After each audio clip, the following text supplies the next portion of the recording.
semuanya ringkih.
عن أنس بن مالك رضي الله عنه عن النبي صلى الله عليه وسلم قال: ثلاث من كن فيه وجد بهن حلاوة الإيمان: من كان الله ورسوله أحب إليه مما سواهما، وأن يحب المرء لا يحبه إلا لله، وأن يكره أن يعود في الكفر بعد أن أنقذه الله منه، كما يكره أن يقذف في النار.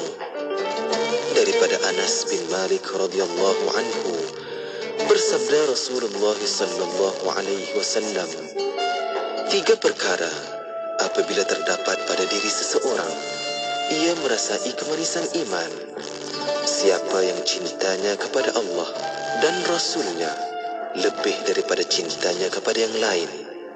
Siapa yang cintanya kepada orang lain hanya kerana Allah dan bukan kerana suatu tujuan duniawi, dan ia membenci kembali kepada kekufuran selepas Allah menyelamatkannya daripada kekufuran, sebagaimana bencinya akan dicampakkan ke dalam api. Riwayat Muslim. أمسينا وأمسى الملك لله والحمد لله لا إله إلا الله وحده لا شريك له له الملك وله الحمد وهو على كل شيء قدير. رب أسألك خير ما في هذه الليلة وخير ما بعدها، وأعوذ بك من شر ما في هذه الليلة وشر ما بعدها. رب أعوذ بك من الكسل وسوء الكبر. رب أعوذ بك من عذاب في النار وعذاب في القبر. Kami dan seluruh kerajaan memasuki waktu petang kerana Allah. Segala puji bagi Allah. Tiada sesembahan yang berhak disembah melainkan Allah semata. Tiada sekutu baginya. Semua kerajaan hanya miliknya dan segala pujian hanya untuknya. Dia maha berkuasa atas segala sesuatu. Wahai Tuhanku, aku memohon kebaikan yang ada di hari ini dan setelahnya. Sebaliknya aku memohon perlindungan dari keburukan yang ada di hari ini dan setelahnya. Wahai Tuhanku, aku berlindung kepadamu dari kemalasan dan buruknya umur tua.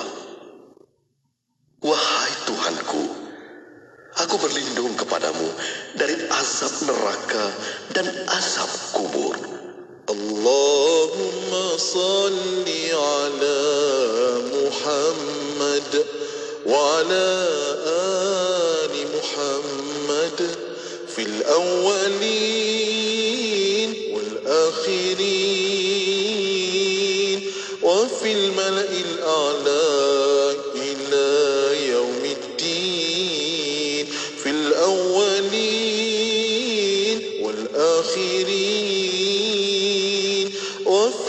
الملأ الأعلى إلى يوم الدين. اللهم صل على محمد وعلى آل محمد في الأولين والآخرين وفي الملأ الأعلى إلى يوم الدين، في الأولين والآخرين وفي الملأ الأعلى إلى يوم الدين. اللهم صل على محمد وعلى آل محمد في الأولين والآخرين وفي الملأ الأعلى إلى يوم الدين، في الأولين والآخرين وفي الملأ الأعلى إلى يوم الدين، وفي الملأ الأعلى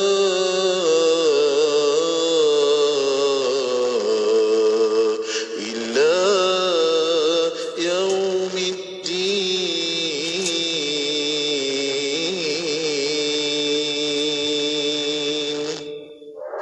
Anda kini sedang mendengar Destinasi IKIM bersama Mona Jasman.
Kuala Terengganu 100.2.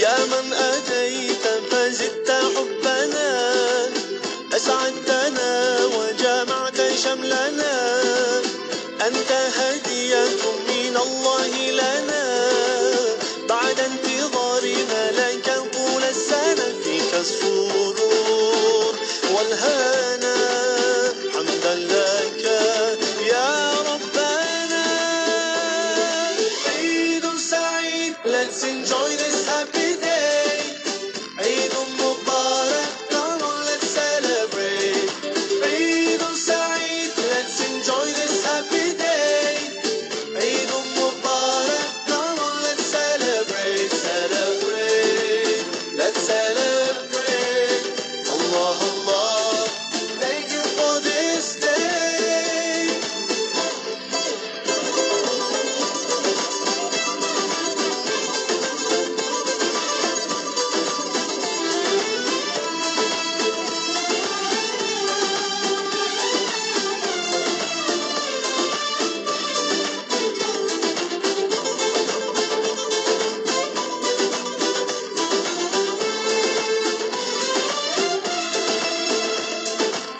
Feeling so good, smiles and greetings everywhere. Eid Mubarak to everyone out there. Whole families together and celebrate. Today's the day, so come on, no time to waste. Sometimes the world takes us so far, through miles apart. Still you're in my heart. Eid Saeed, let's enjoy this happy day. Eid Mubarak, come on, let's celebrate. Eid Saeed, let's enjoy this happy day. Eid Mubarak, come on, let's celebrate, celebrate, let's celebrate. Allah, Allah, thank you for this day.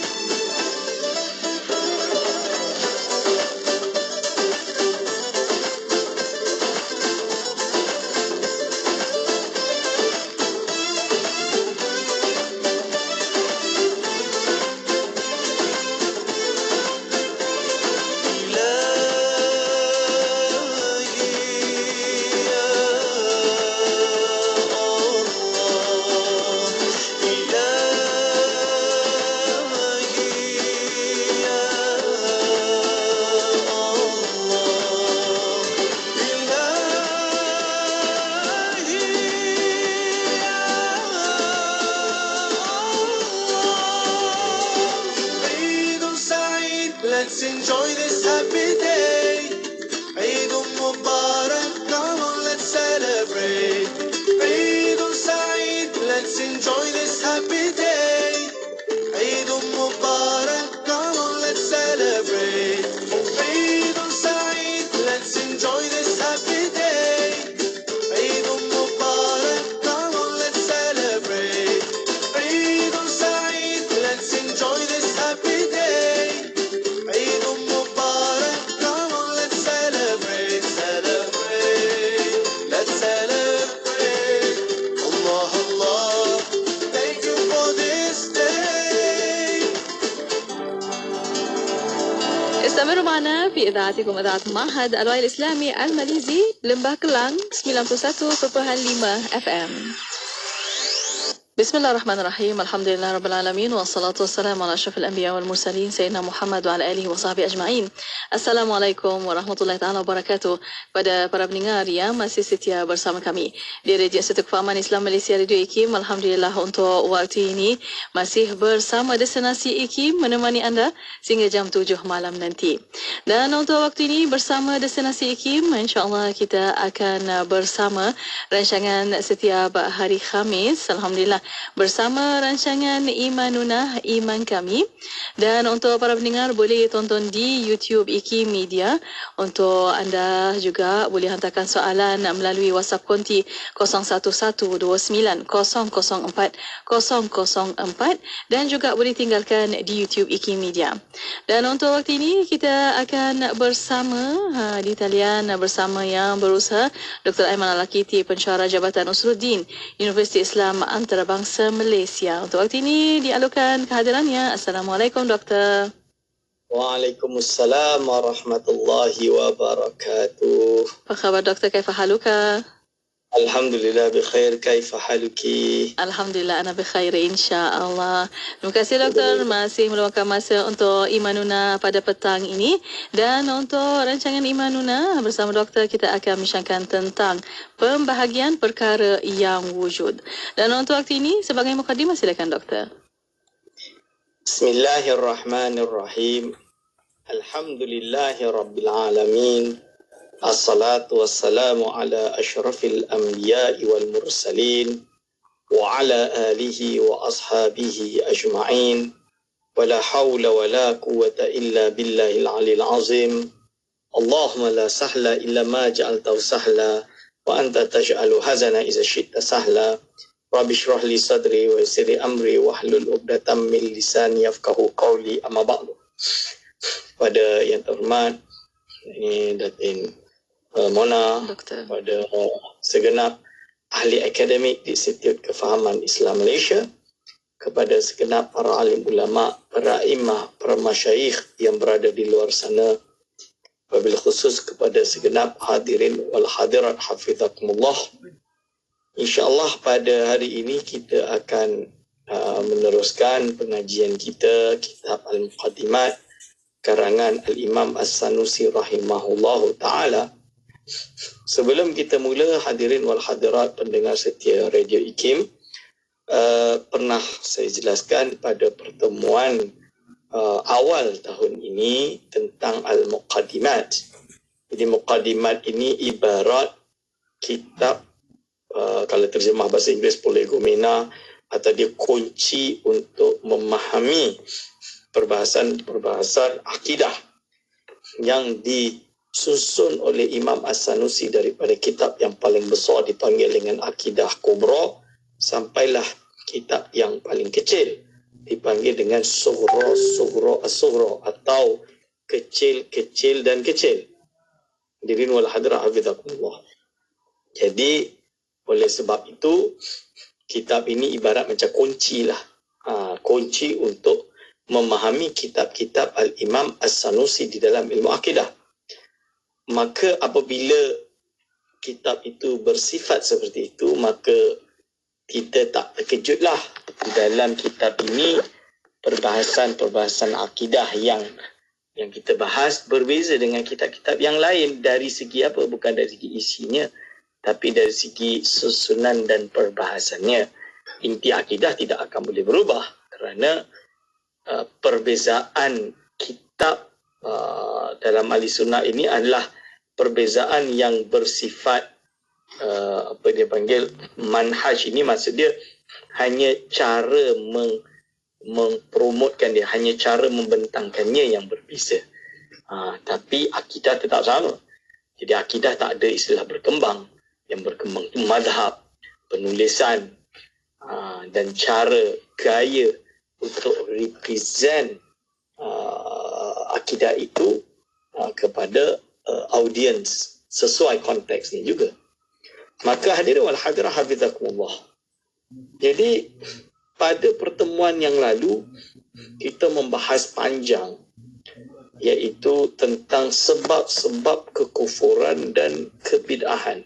Kufur itu maksud dia penyebab yang menyebabkan seorang muslim itu terkeluar daripada Islam, dan sebab pembid'ahan. Jadi sebab kenapa seseorang muslim itu boleh jatuh dalam kebid'ahan, iaitu sesat daripada, terkeluar daripada ahli sunnah wal jamaah, tapi tidak kufur, masih beriman. Maka perbahasan dia kita telah lalu. Jadi salah satu sebab yang dijelaskan oleh ulama adalah disebabkan seorang itu jahil atau tidak mengetahui, iaitu tidak ada ilmu, jahil, akan kaedah-kaedah rasional, kaedah-kaedah akliyah dipanggil, yang sehingga menyebabkan ada di kalangan mereka di dalam menolak sifat ma'ani misalnya kerana menyatakan bahawa kalau sifat kudrah, kuasa, melihat, mendengar Allah ini adalah qadim, nescaya akan banyak yang qadim, akan jatuh seperti golongan Nasara, sebab mereka terikut dengan golongan Nasara, yang mana golongan Nasara berkepercayaan bahawa Allah itu adalah sifat. Jadi Allah itu bukan zat tapi sifat. Dari sinilah yang mana Islam atau Al-Imam As-Sanusi rahimahullah di dalam kitabnya Al-Muqaddimat ini membahas tentang pembahasan atau pembahagian perkara yang wujud. Sebab apa? Sebab dia nak jawab benda tu dulu. Dia nak jawab kesalahfahaman mereka yang bermula cara fikir mereka bahawa Allah itu adalah sifat, Allah itu bukan zat. Sehingga dia menjelaskan tentang perkara ini. Dan selain itu, dia akan menjelaskan juga konsep zat dengan sifat, konsep mahal dengan mukhassis, yang kita akan syarahkan nanti satu persatu istilah dia. Maka dalam syarah kepada kitab Al-Muqaddimat ini, Al-Imam As-Sanusi rahimahullah telah menyusunnya dengan rapi untuk memastikan bahawa kita benar-benar faham istilah-istilah yang digunakan di dalam metafizik atau ilmu kalam perbahasan ini. Maka kita mulakan perbahasan ini dengan kata-kata Imam Sanusi, Muqaddimatil Mawjudat, iaitu muqaddimah atau perbahasan muqaddimah yang pertama, iaitu tentang kewujudan, atau saya terjemahkan dengan pembahagian perkara yang wujud. Lalu mu'alif Al-Imam As-Sanusi rahimahullah berkata, qala mu'alif rahimahullah wa nafa'ana bihi wa bi ulumihi amin, wal mawjudatu bin nisbati ilal mahalli wal mukhassisi arba'atu aqsamin.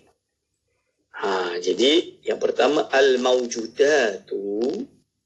Jadi bila kita kata tentang al-mawjudatu, perkara-perkara yang wujud, dia mulakan dengan itu, iaitu perkara-perkara yang wujud. Jadi kita kena ingat apa itu perkara yang wujud. Perkara yang wujud di sisi ulama akidah ahli kalam, iaitu ulama yang pakar dalam ilmu teologi, dia mendefinisikan perkara yang wujud ini adalah perkara yang sah untuk dilihat. Maksud dia sah tu boleh untuk dilihat. Contoh dia apa? Alam ini wujud. Kita lihat, kita nampak. Allah SWT wujud.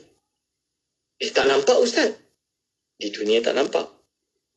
Sah untuk dilihat di akhirat nanti, bagi kalangan hamba-Nya yang terpilih.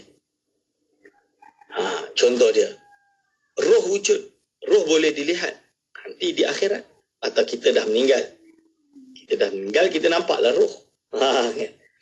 Contoh dia, malaikat. Saya tak nampak malaikat. Tak nampak bukan berarti tak wujud. Malaikat wujud tak? Wujud. Berarti sah untuk dilihat, sah. Cuma di dunia ini kita tidak melihatnya lah.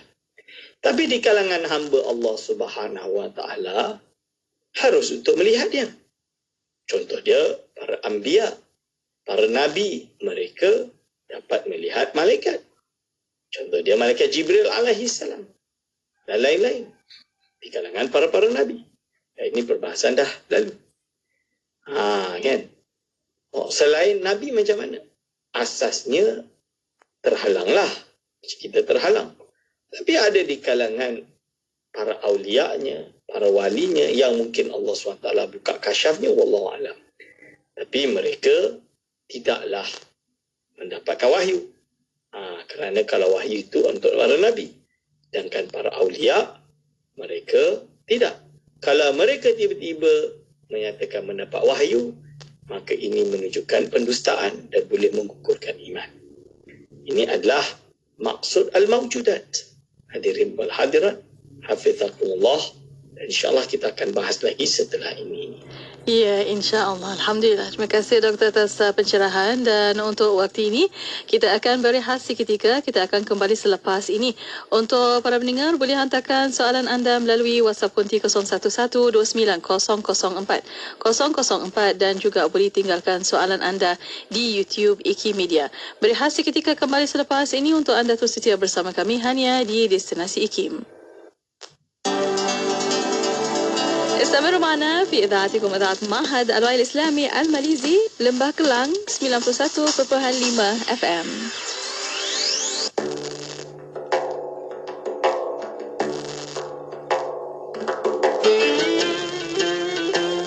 عن أبي أمامة الباهلي رضي الله عنه عن النبي صلى الله عليه وسلم قال: اقرأوا القرآن فإنه يأتي يوم القيامة syafi'an li ashabi.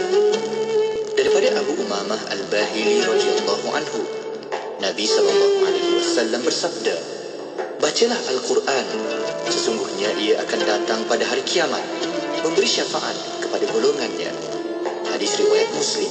Radio IKIM membawa kepada anda lagu-lagu nasyid terbaik. Begitu indah dunia, siapapun kan tergoda.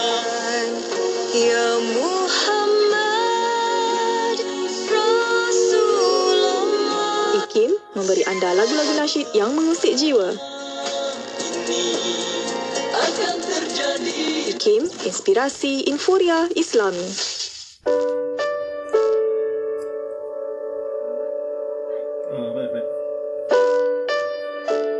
Kalau kita nak menjadi orang yang mempunyai wawasan untuk berjaya di dunia dan di akhirat, kita perlu mengenal Allah. Dan satu cara untuk mengenal Allah ialah dengan mengenal diri kita. Dan satu cara nak mengenal diri kita ialah dengan melihat kepada proses kejadian manusia itu sendiri. Yang mana hari ini dengan ilmu sains yang ada, dengan teknologi yang ada, kita boleh bukan setakat baca, tetapi kita boleh melihat visual-visual, baik dalam bentuk gambar ataupun dalam bentuk video. Kita boleh lihat bagaimana proses persenyawaan berlaku. Kita boleh lihat bagaimana proses pembahagian sel berlaku. Dan kita juga boleh melihat bagaimana organ-organ yang pelbagai yang ada pada diri kita ini terbentuk. Kalau kita tidak kenal diri kita, kita tidak kenal siapa pencipta kita.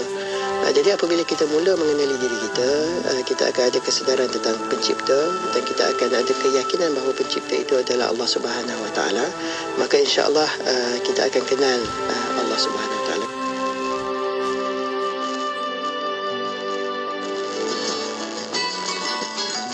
Siapakah dia insan yang paling mulia dibandingkan dengan para anbiya dan para rasul? Nabi-nabi dan para rasul juga bekerja. Nabi Adam alaihissalam bertani. Nabi Ibrahim menjual pakaian. Nabi Nuh dan Nabi Zakaria adalah tukang kayu. Nabi Idris alaihissalam adalah seorang penjahit baju. Nabi Musa alaihissalam adalah pengembala. Dan riwayat menyebutkan tidak ada Nabi dan Rasul melainkan mereka itu mengembala kambing sebagai suatu perusahaan. Kerana itulah Nabi Daud alaihissalam sendiri difirmankan oleh Allah Subhanahu wa taala, wa 'allamnahu san'ata labusin lakum lituhsinakum min ba'sikum fahal antum syakirun. Dan telah kami ajarkan kepada Nabi Daud untuk membuat baju besi untuk kamu sebagai memelihara kamu dalam peperanganmu, maka hendaklah kamu bersyukur kepada Allah Subhanahu wa taala. Nabi Muhammad sallallahu alaihi wasallam sebagai rasul yang paling unggul dalam memberi contoh kepada yang lain juga adalah seorang pengembala kambing di awalnya dan seorang peniaga yang sangat berjaya.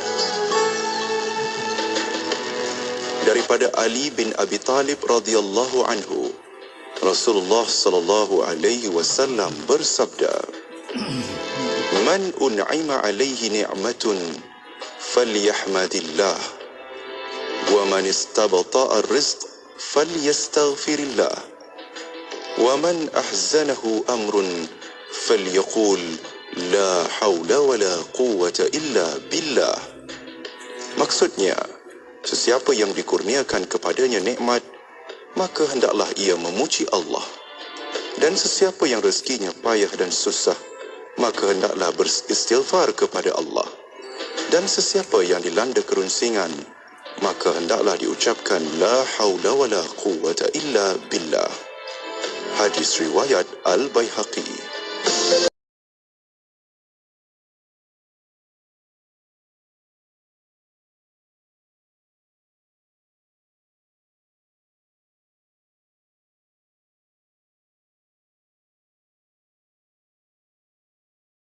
Negeri Sembilan 102.7. Bismillah, alhamdulillah, wassalatu wassalamu ala rasulillah. Alhamdulillah, masih bersama Destinasi IKIM pada waktu ini untuk rancangan Imanunah Iman Kami.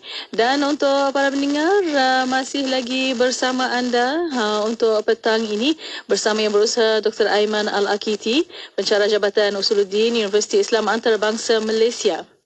Dan untuk petang ini masih membincangkan tentang pembahagian perkara yang wujud.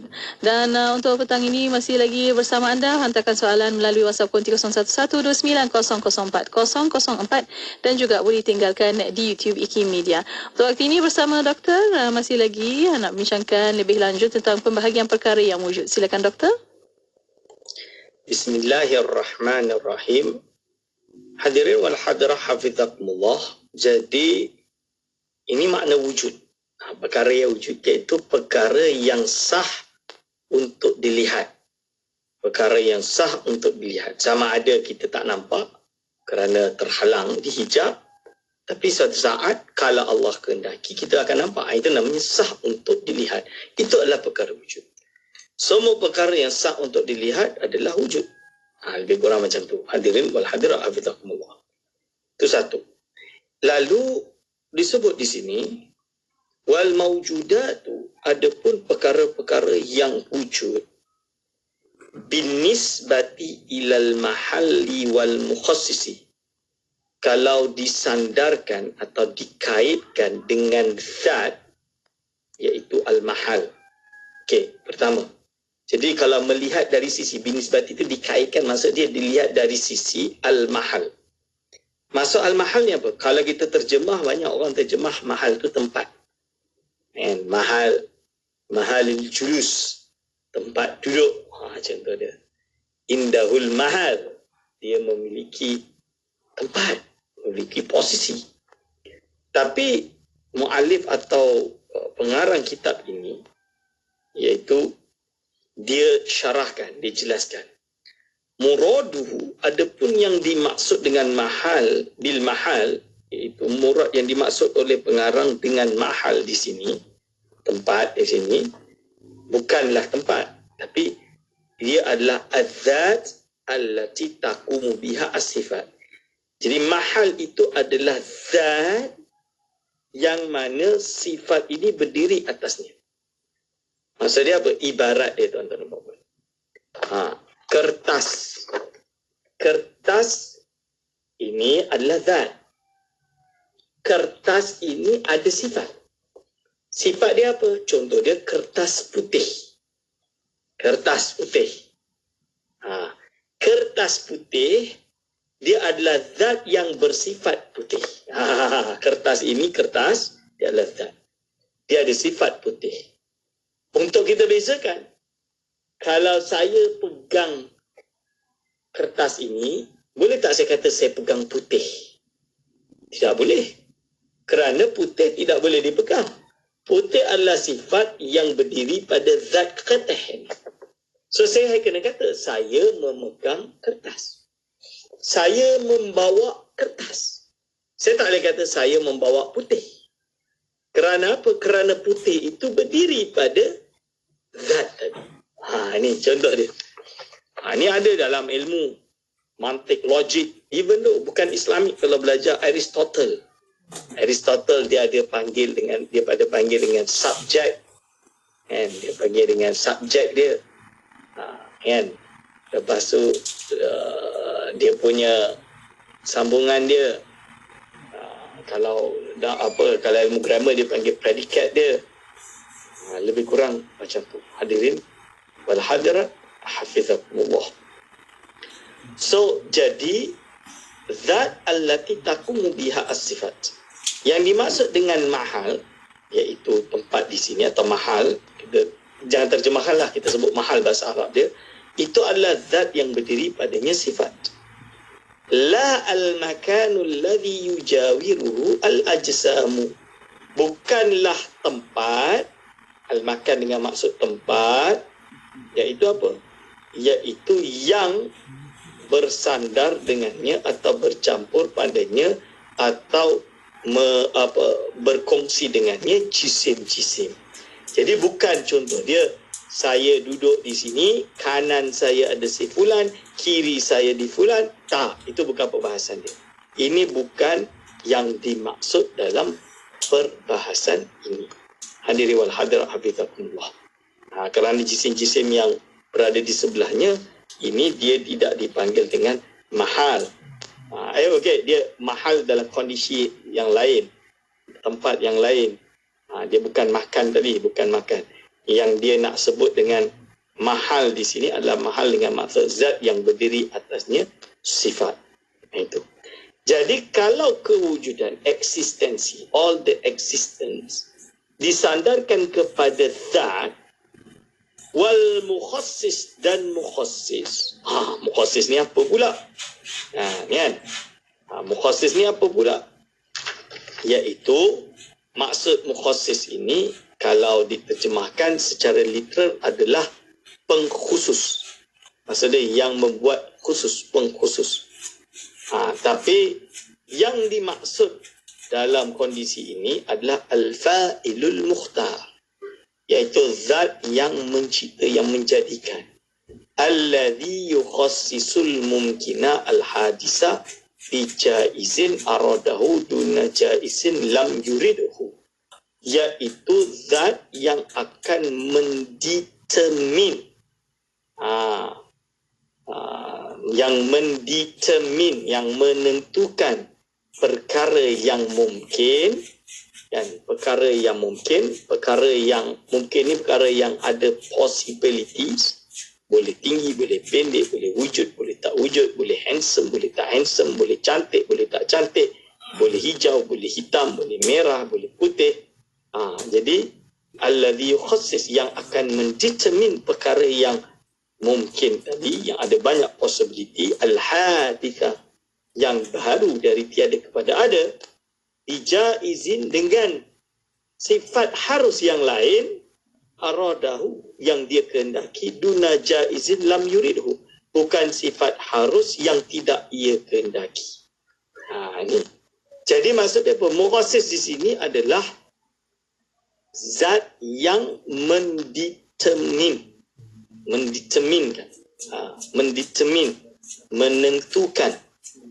yang memilih, zat yang memilih untuk melakukan sesuatu. Ini maksud dia. Hadirin wal hadirat hafizakumullah.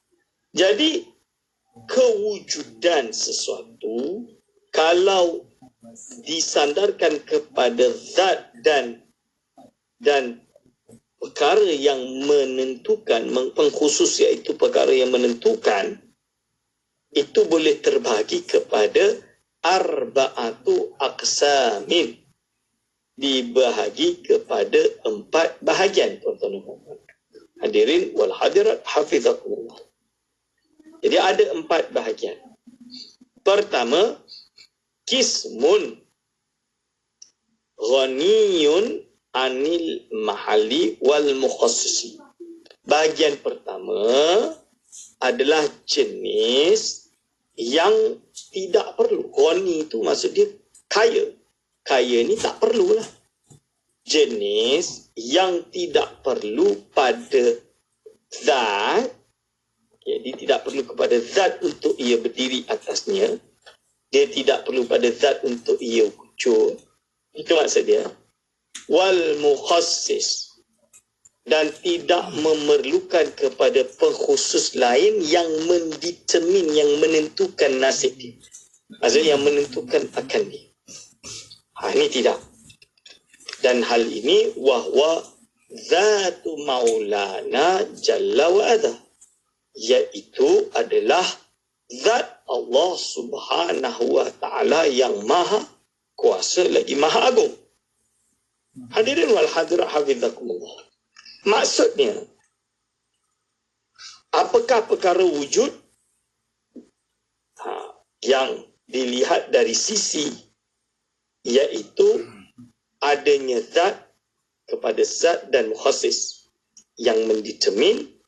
Maka pembahagian pertama iaitu zat yang dia tidak berhajat, ghani itu tidak berhajat pada zat yang lain dan juga tidak berhajat kepada mukhassis, kepada yang mengkhususkan, iaitu zat Allah Subhanahu wa taala. Mengapa? Insya-Allah kita akan syarah lagi pada pertemuan setelah ini, insya-Allah.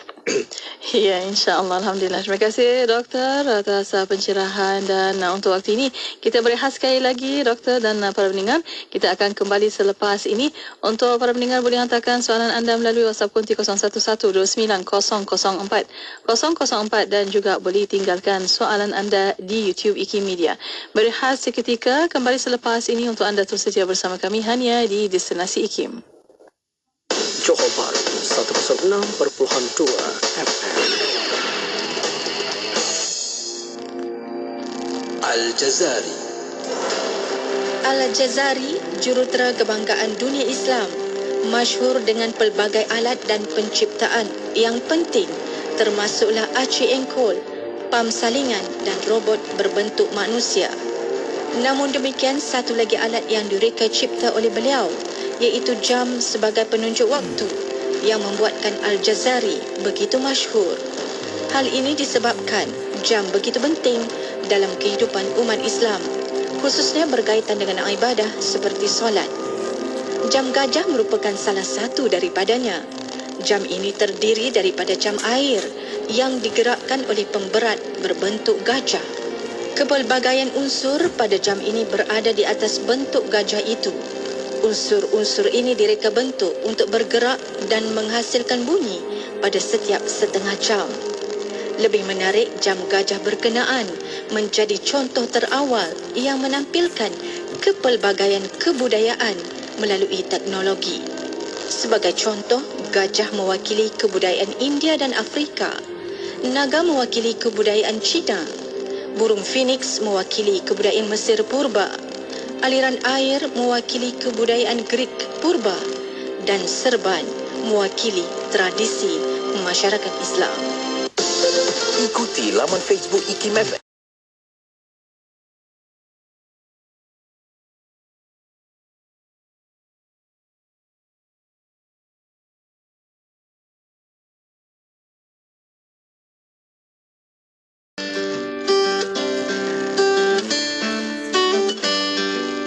Sekarang lihat hati. Memang betul sesuatu itu dinilai dengan kesucian hati. Tapi hati tak dapat dilihat. Yang terlihat adalah perilaku. Jadi, sucikan hati, indahkan peribadi. Daripada kami, Nausihat.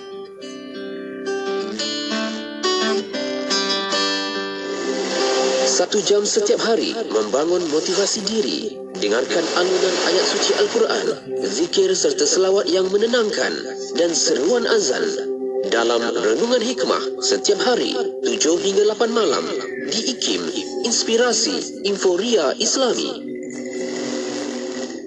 24 jam sentiasa mendampingi, indah dengan muzik Islami dan program dakwah. Allah Subhanahu wa taala kita melihat qada dan qadar. Dengarkan di IKIM, Inspirasi Inforia Islami.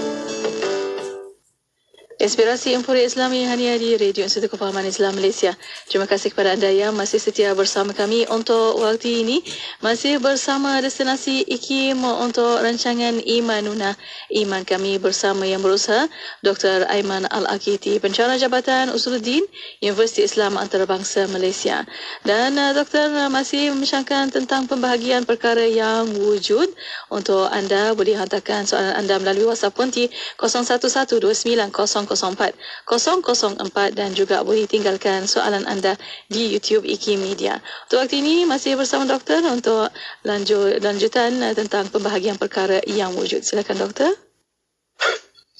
Bismillahirrahmanirrahim. Terima kasih ada DJ Mona.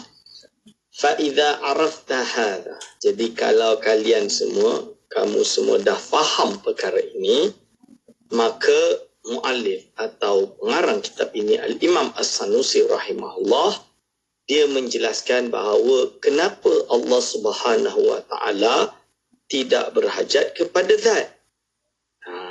Kerana apa dia tidak berhajat kepada zat? Fali'annahu dzatun mausufun bisifatil aliyah wa laysa bisifatin. Justru kerana Allah Subhanahu wa taala itu adalah zat yang bersifat dengan sifat-sifat yang maha tinggi. Allah bukan sifat. Sebab apa? Golongan Nasrani menyangkakan bahawa Allah itu sifat yang berdiri pada Jesus, contoh dia, dan lain-lain. Jadi ini kesalahannya. Jadi di dalam Islam kita menyatakan bahawa tak. Kerana Allah SWT itu zat. Dia bukan sifat, dia zat. Bila dia zat, maka mustahillah dia itu kepada zat yang lain. Kerana yang berhajat kepada zat itu sifat. Sifat ini yang adanya, berdirinya atas zat. Contoh dia, ini contoh yang kita panggil untuk mudah kita fahamlah. Diri ini perbuatan, sifat, berdiri. Berdiri ini tidak boleh wujud melainkan pada seseorang yang berdiri.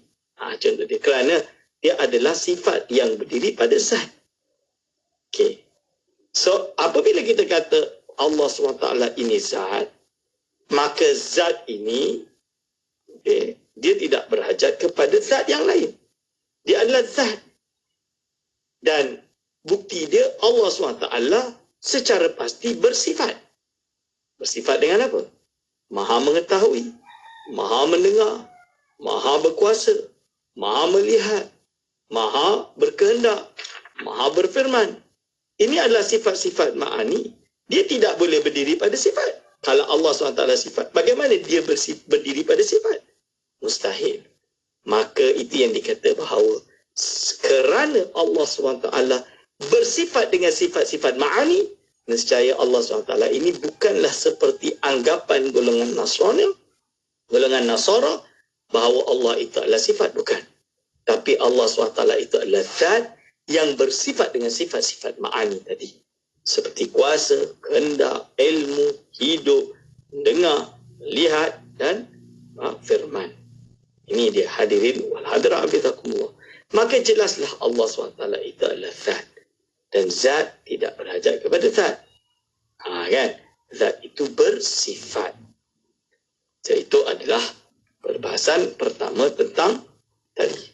Dan kenapa Allah SWT juga tidak berhajat kepada mukhassis, pengkhusus atau zat yang mendetermin.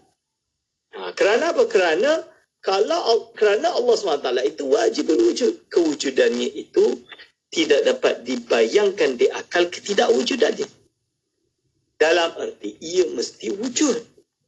Wajib berwujud. Maka akal tidak akan menerima ketidakwujudannya sejak azali. Diwujudi kidamihi. Kerana Allah SWT ini wajib bersifat dengan sifat kidam. Wala fima la yazal. Dan dia masih sentiasa sedia ada. Kerana Allah SWT juga wajib bersifat dengan sifat baqa, iaitu kekal. Kerana apa? Kalaulah Allah Subhanahu wa ta'ala ini mungkin atau boleh menerima ketidakwujudan, sama ada dari segi azali, sedia ada dahulu, atau abadan selama-lamanya, boleh, maksudnya pada suatu waktu dia boleh menerima kewujudan, lazima ayyakuna jaizal wujud. Nescaya Allah SWT bukanlah wajib berwujud, tapi hanya harus kewujudannya. Kalau Allah SWT harus kewujudannya, maka dia adalah memerlukan kepada zat lain yang akan mendetermin dia, dan zat lain yang mendetermin dia memerlukan kepada zat lain, ini adalah persambungan yang tidak ada pengakhiran ke belakang, maka dia mustahil. Kerana mustahil perkara yang baru itu baru, kerana ada perkara baru yang buat ia baru, yang sambung menyambung, sedangkan baru tidak ada yang qadim, yang sedia ada yang menciptakannya dari awal. Ini perkara yang akal tidak dapat menerimanya. Ini dipanggil dengan tasasul, atau kemungkinan terjadinya daur, iaitu mana satu datang dulu, A atau B, kita tak dapat selesaikan perkara ini, maka ini adalah perkara mustahil. Okey, insyaAllah saya serahkan kepada Datin Mona untuk Q&A. Iya, Alhamdulillah. Terima kasih doktor. Dan untuk waktu ini kita ada soalan di WhatsApp Konti bertanya doktor, boleh terangkan maksud qiyamuhu ta'ala binafsihi? Silakan doktor. Bismillahirrahmanirrahim. Jadi ini salah satu sifat yang dipanggil dengan sifat salbiyah Allah Subhanahu Wa Taala yang banyak salah faham. Maksud qiyamuhu ta'ala binafsihi itu bukan Allah SWT dalam melakukan, menciptakan sesuatu tidak berhajat kepada yang lain, bukan. Tapi qiyamuhu ta'ala binafsihi itu adalah ini, yang perbahasannya, iaitu la yaftakiru ila mahallin wala mukhassisin. Allah SWT itu tidak berhajat kepada zat dan juga tak berhajat kepada zat lain yang mendetermin dia. Kerana dialah yang Maha Esa, yang mencipta segala-galanya, dialah yang menentukan segala-galanya. Itu maksud yang benar, sesuai dengan keterangan yang ada di dalam kitab Muqaddimat Al-Imam As-Sanusi ini, insyaAllah. Okay. Terima kasih doktor. Ada satu soalan lagi doktor bertanya, apakah boleh kita melihat jin? Bagaimana doktor? Bismillahirrahmanirrahim. Jin ini wujud atau tidak wujud? Jawapannya di sisi ahli sunnah, jin ini wujud. Minal jinnati wan nas. Dalam Quran banyak, wa ma khalaqtul jinna wal insa illa liya'budun. Itu semua ayat Al-Quran yang jelas menyatakan wujudnya jin. Berarti jin itu wujud. Orang yang menafikan kewujudan jin boleh jatuh kufur kerana dia menafikan Al-Quran. Itu satu. Yang kedua, apabila ia wujud, maka apa kaedah kita di sisi ahli sunnah wal jamaah? Segala perkara yang wujud sah untuk dilihat. Jadi jawapan dia sahlah untuk dilihat. Cuma apabila kita di dunia ni kita tidak melihat jin, berarti kita, iaitu Allah SWT jadikan orang-orang yang terhalang untuk melihat jin. Tapi pertanyaan dia, boleh ke kalau Allah nak buat kita lihat? Kenapa tidak? Al-Imam Abdul Wahab Asy-Sya'rani, dia ada satu kitab, ulama besar Al-Azhar Asy-Syarif, meninggal 1000 something awal, abad ke-11 Hijriah.